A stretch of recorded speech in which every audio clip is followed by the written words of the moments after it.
Et voilà, on est en trêve internationale, 2 matchs pour les joueurs de l'équipe de France, et puis après retour dans les clubs, puis après quart de finale de Ligue des Champions, etc., etc. Mais penchons-nous déjà sur le calendrier de 2025, 2024-2025, en dehors de l'Euro et des JO, bien évidemment.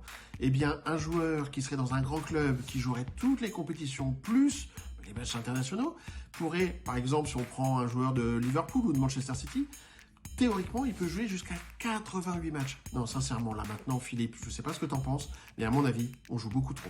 Ah, ça, aucun doute, Vincent, l'œil du VAR ne peut pas se tromper, les joueurs jouent beaucoup trop, c'est un fait, c'est une évidence. J'ai une solution, mais elle va faire grincer des dents, vous allez voir.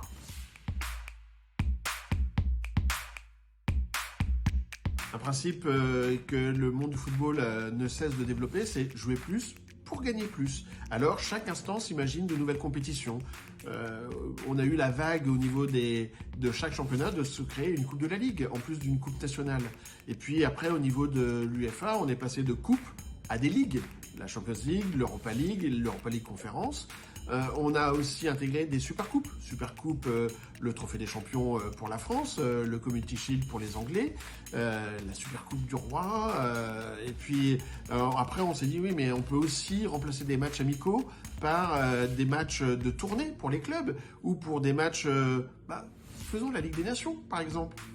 Ça, l'UEFA l'a fait. Et puis après, la FIFA, elle pense la même chose. Elle se dit, mais pourquoi moi, une fois tous les 4 ans, je serais le plus puissant avec ma Coupe du Monde, et 3 ans sur 4, ce serait l'UEFA qui me battrait, grâce à la Ligue des Champions. Bon, je vais faire une Coupe du Monde des clubs. En 2025, on aura donc droit à une Coupe du Monde de 32 clubs aux États-Unis. 32 clubs, on en connaît déjà 19. Hein. C'est tous les champions des grandes compétitions et puis les champions en titre. Et on en connaît 19. On aura le PSG, par exemple, pour la France qui sera qualifié. Mais oui, mais le problème, c'est que dans tout ça, il faut toujours des joueurs. Et le problème, c'est que c'est souvent les mêmes joueurs. Prenons le cas d'un club comme Liverpool qui a été sur plein de compétitions depuis 5 ans. Donc les effectifs avec, bien évidemment. Eh bien, sur 5 ans, si on le compare à son voisin, Everton, eh bien, les joueurs de Liverpool ont pu être engagés dans plus de 330 matchs. Ça doit être 339 matchs, par exemple. Là où Everton, étant moins performant, aura fait 261 matchs. C'est quand même un écart assez important. Et puis, oui, si on compte FA Cup, Premier League bien évidemment, Charity Shield, Community Shield, mais aussi Carabao, la Coupe de la Ligue, ça va vite. Hein. Et puis, comme un club comme Liverpool a été au bout de plusieurs compétitions, ça coince. Prenons un joueur comme Bruno Fernandes, international portugais très performant, avec un club comme Manchester United, même si Manchester United a été moins performant les dernières années. Au total, lui, ce joueur-là, aura joué plus de 32 000 minutes sur les 5 dernières saisons. Colossal. Donc, définitivement, je pense que les joueurs jouent trop. En tout cas, les joueurs des grands clubs. Qu'est-ce que t'en penses, toi, Philippe ? Alors oui, Vincent, effectivement, le constat est implacable. Un joueur de première ligue qui joue toutes les compétitions peut arriver jusqu'à 90 matchs, 92 matchs même par saison. C'est totalement absurde, insane, comme diraient les British. Alors évidemment, ça suppose de jouer toutes les compétitions, les Coupes d'Europe, là en sélection nationale, et également la fameuse Coupe du Monde des clubs qui va apparaître, parce que évidemment, il manquait une compétition, c'est évident. Les joueurs ne jouaient pas assez, c'est clair. Bon, en tout cas, c'est effectivement totalement absurde. Alors, quelle est la solution ? Il y en a une qui est très simple, qui s'applique au rugby, ça s'appelle le passeport biologique, et c'est tout simplement une limitation du nombre de matchs que peut jouer un joueur. Alors, on peut limiter sur l'année complète, dire voilà, c'est 60 matchs maximum, par exemple, ou on peut le faire différemment en disant par mois combien de matchs on peut jouer. Voilà, c'est une méthode qui existe, qui est rompue.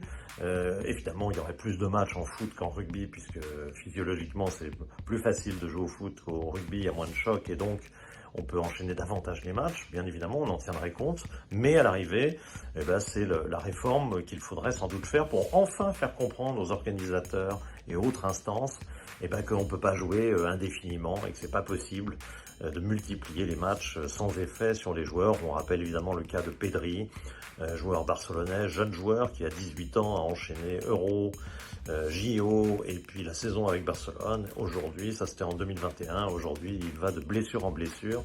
Et évidemment, c'est dû à l'accumulation de trop de matchs. On l'a gavé, ce pauvre Pedri. Alors évidemment, cette méthode, elle est un peu drastique. Et elle a des défauts, je le reconnais bien évidemment. Le premier défaut, c'est comment on calcule. C'est-à-dire, est-ce qu'on calcule en minutes, en nombre de matchs, ou en minutes, ou même en apparition sur le banc, c'est-à-dire une feuille de match. Évidemment, c'est pas pareil. Moi, je suis partisan pour vraiment contraindre les clubs, que ce soit carrément les présences sur le feuille de match. Parce qu'après tout, quand on va sur un match, c'est un déplacement, c'est une fatigue nerveuse, et le joueur, même s'il n'est pas entré, et ben malgré tout, il a une sorte de fatigue au moins nerveuse. Un joueur qui rentre 10 minutes, ça ne compte pas comme 9 fois moins que celui qui a joué. Il s'est échauffé 2 fois, 3 fois, il est rentré, il a eu la fatigue nerveuse également. Donc c'est, à mon avis, faux de le faire en minutes, et il faudrait le faire carrément en feuille de match, en présence sur la feuille de match, ce qui limiterait encore plus évidemment.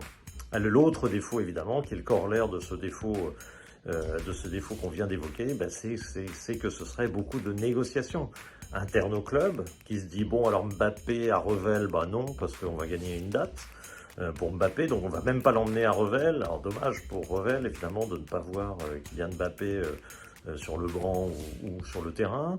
On va négocier donc à l'intérieur du club, on va faire des arbitrages, on va pousser aussi à des négociations parfois entre les clubs et les sélections nationales. C'est un vrai défaut, je le conçois bien.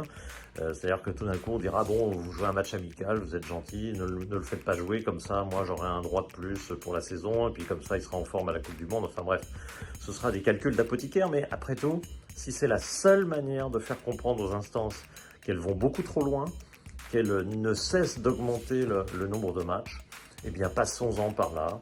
Parce qu'il n'est pas logique non plus de trop réduire, par exemple, les championnats, parce qu'à ce moment-là, c'est le FC Metz qui ne va pas jouer assez.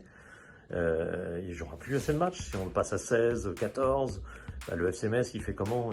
Son ADN, c'est de jouer des matchs. Et or, il ne joue pas de Coupe d'Europe, donc ces joueurs ne jouent plus assez. Il n'est pas question d'en passer par là. Tout ça parce que il y a les plus grands joueurs du monde qui, en fait, sont sursollicités, mais seulement eux, finalement, à l'arrivée. Voilà une solution. Je pense qu'elle va faire grincer des dents. En tout cas, c'est notre solution. Et la vôtre? Et votre avis? J'écoute.